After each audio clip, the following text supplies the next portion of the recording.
right, let's talk about cartilage, because when we're dealing with persistent pain, there's a really good chance that at some point some medical professional has mentioned cartilage, whether it's osteoarthritis or arthritis or injury or something, and you don't want to move that joint anymore.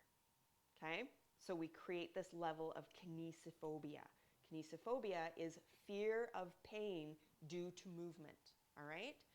So I want to take this from the Epiphany book on knee osteoarthritis. If you don't have this book and you happen to have knee osteoarthritis, highly recommend it. You have to go find it.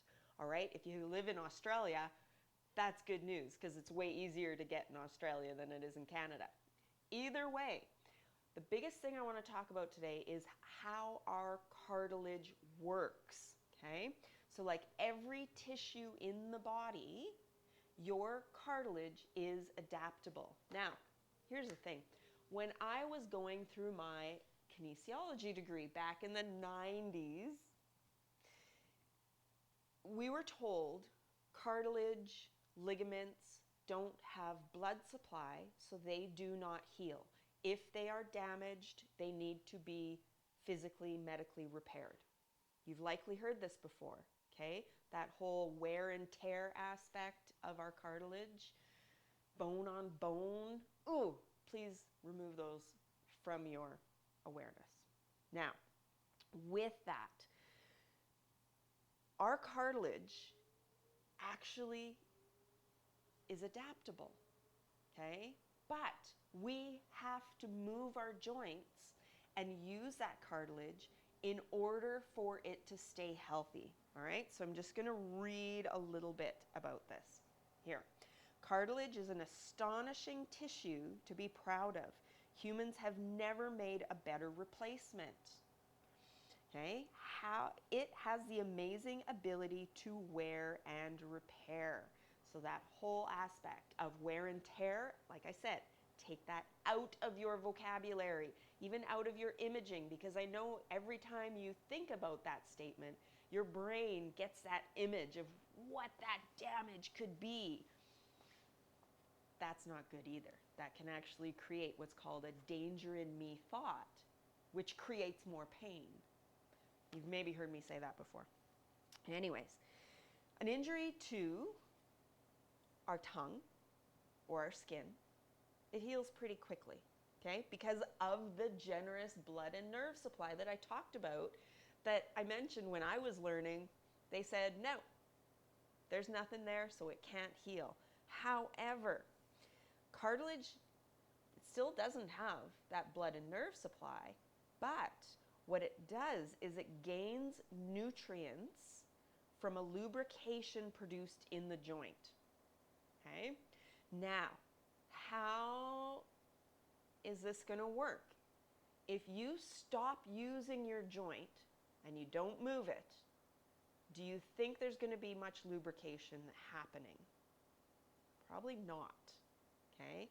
We need to move our joints to promote the lubrication. And if that lubrication comes in, the nutrients come in, okay? So part of the movement, right? If I move my shoulder, okay, I'm increasing that lubrication.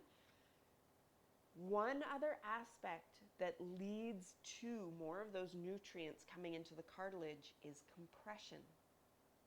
Okay? Imagine your cartilage is like a pretty solid sponge and you compress it.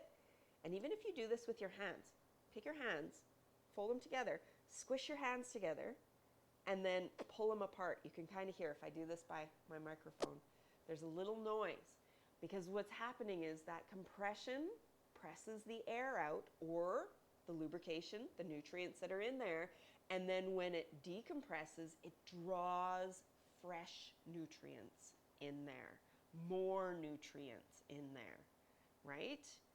That's what we want to happen when we want to heal our joints and we want to work and repair, wear and repair our cartilage.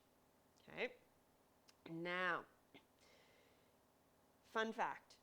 I'm just going to read this from here. When astronauts return to Earth, the cartilage in their knees is often thinner because they weren't exposed to gravity in space.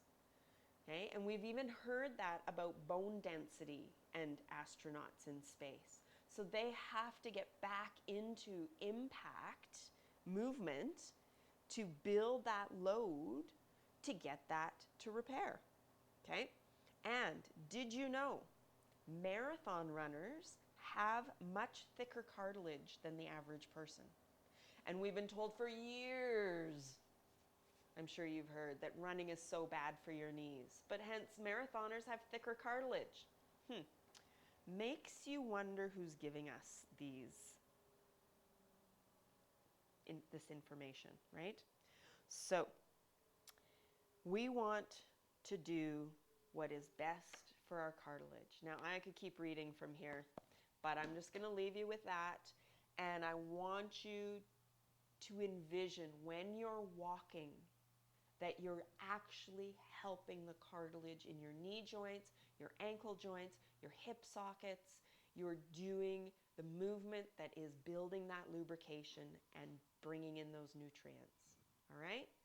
So, if you have any comments, drop them below. Otherwise, maybe hit that subscribe button, because I'm just going to keep talking about all this information that is great. The more we learn, the better we can live, the more movement we can access, the better we feel when we move, all of that stuff.